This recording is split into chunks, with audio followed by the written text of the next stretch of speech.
The sun beat down on the cracked asphalt of the Riverside High parking lot, a heat that matched the tension simmering near the bike racks. Leo Vance stood at the center of a small, jagged circle of students, his arms crossed over a designer hoodie that cost more than most people's monthly rent. Leo was the kind of boy who carried his father's badge like it was his own personal shield. His father, Sergeant Miller Vance, was a high-ranking officer in the local precinct, a man known more for his intimidation tactics than his community service. Leo had inherited every bit of that arrogance. Facing him was Maya Sterling. She was 17, a straight-A student and currently clutching the straps of her backpack so hard her knuckles were turning gray. She had bumped into Leo's pristine, pearl-white SUV while locking her bike. There wasn't even a scratch, just a smudge of dust, but for Leo it was the opportunity he'd been looking for. "I don't think you understand, Maya," Leo sneered, his voice loud enough to draw a crowd. "People like you don't get to touch things like this. You're a blur on the landscape of this school. You think because you're smart you're equal. Look at my car. Then look at that bucket of bolts you ride." "It was an accident, Leo," Maya said, her voice steady despite the tremor in her heart. "There isn't even a dent. I've already apologized." "Apologies don't fix the disrespect." Leo stepped closer, his shadow falling over her. "You people always think you can just slide by, but my dad, he doesn't like accidents from people who don't belong in this neighborhood." "People like me?" Maya's eyes narrowed. "What exactly does that mean?"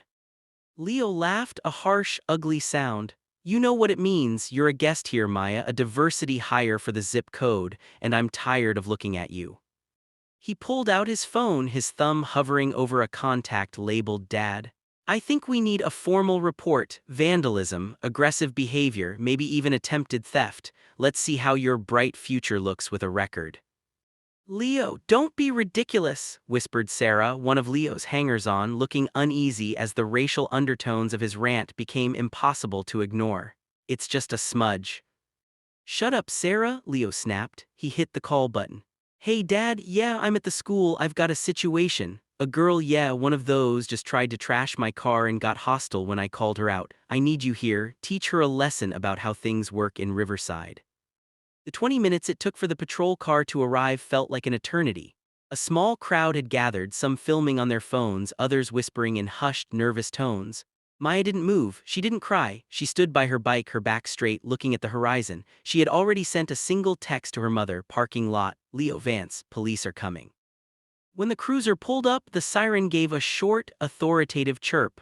Sergeant Miller Vance stepped out, his uniform pressed, his sunglasses reflecting the afternoon sun. He looked every bit the enforcer his son idolized. "All right, what's the problem here?" Miller asked, ignored the crowd and walking straight to his son. "She hit the car, Dad," Leo said, his voice shifting into a whiny, victimized tone. "Then she started screaming at me, saying she'd have my head. I felt threatened, you know how they get." Sergeant Vance turned to Maya. He didn't ask for her side of the story. He didn't ask for ID. He reached for the handcuffs on his belt. "Turn around, kid. We're going to the station for a statement. Reckless endangerment and disorderly conduct." "Officer, I didn't do anything," Maya said, her voice ringing out clearly. "He's lying. There are witnesses." Vance looked at the crowd. The students suddenly found their shoes very interesting. Nobody wanted to cross the sergeant. "I don't see any witnesses. I see a girl who doesn't know her place." He grabbed Maya's arm, spinning her around. The metal clicked against her wrist, just one side, when a black sedan pulled into the lot with a controlled, quiet speed that commanded immediate attention. The car door opened and a woman stepped out. She was dressed in a charcoal gray power suit, her hair pulled back in a sharp, professional bun. She carried a leather briefcase, but it was her expression that froze the air. It wasn't anger, it was a cold, judicial fury. This was Elena Sterling. To the world, she was the Honorable Judge Sterling of the Superior Court. To Maya, she was Mom. "Sergeant Vance," Elena said, her voice not loud but carrying the weight of a gavel, "take your hands off my daughter, immediately."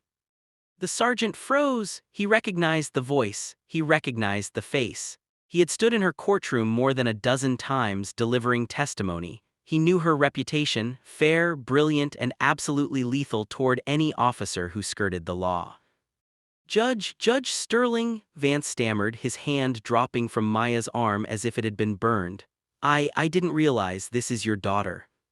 Does her parentage change the legality of your actions? Elena asked, walking forward. She didn't look at Leo, she kept her eyes locked on the sergeant. I received a message that a student was being harassed. I arrived to find an officer of the law attempting to arrest a minor without questioning witnesses, without a warrant, and based solely on the word of a known troublemaker. Mom, Maya breathed, stepping toward her. Elena placed a hand on Maya's shoulder, a silent anchor. Leo, still not grasping the gravity of the shift, stepped forward. Who cares who she is? She hit my car, Dad, tell her she's gotta pay for that.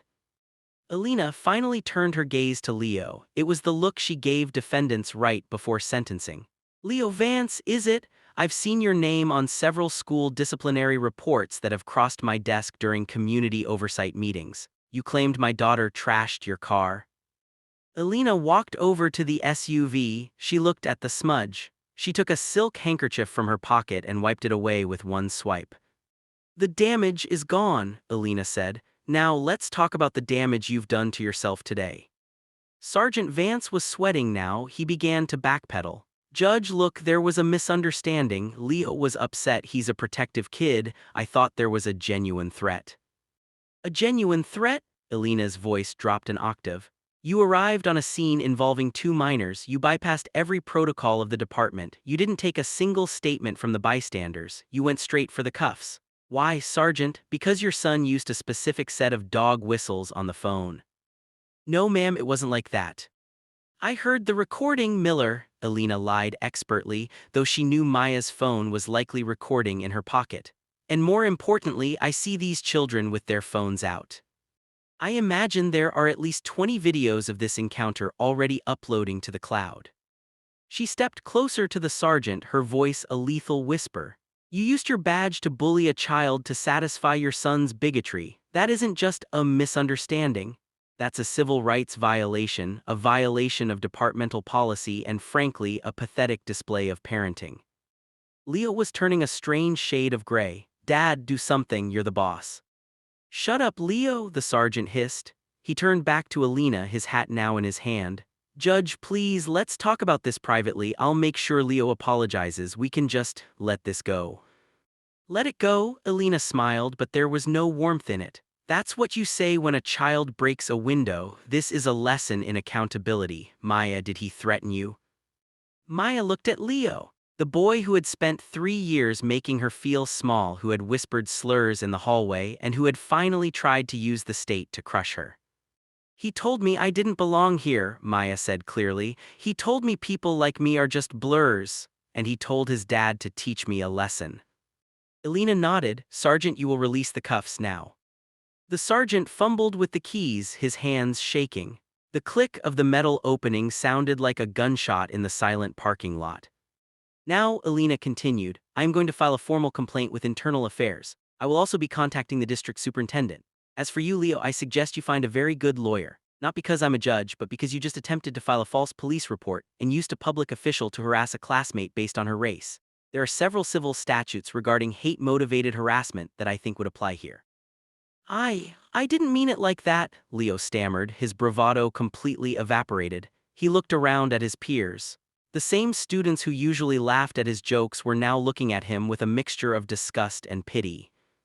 You meant exactly what you said, Maya said, stepping forward.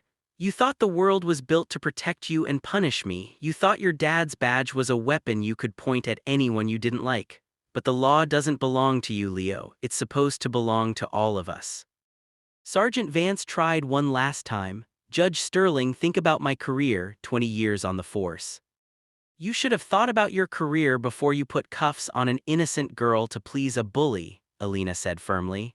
Maya, get your things. We're going to the station, not the one where the sergeant works. We're going to the main precinct to meet with the chief.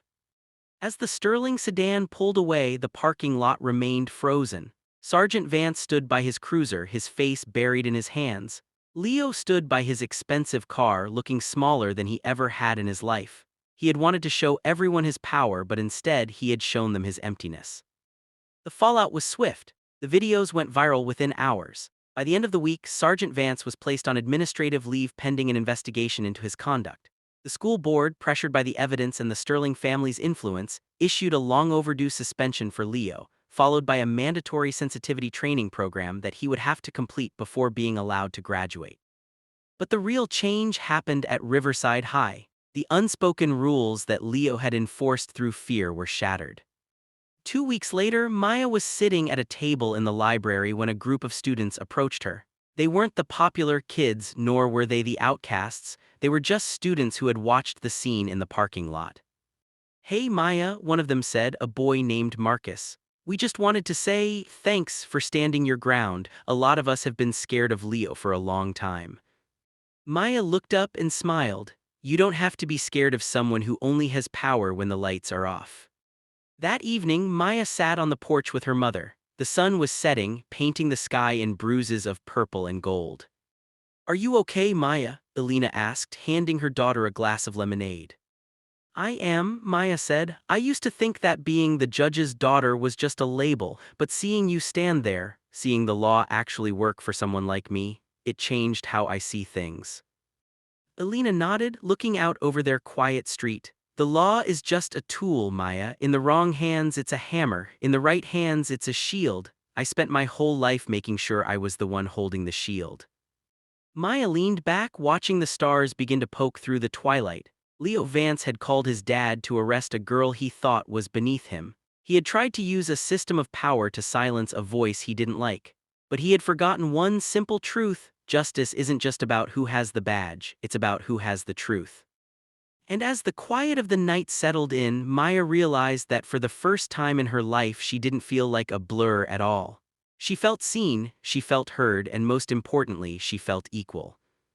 Leo Vance had wanted to teach her a lesson. Instead, he had learned the most important one of his life. When you call for a storm, you'd better make sure you aren't the one standing in the middle of the field. The bully had called his cop dad, but the judge had the final word, and that word was justice.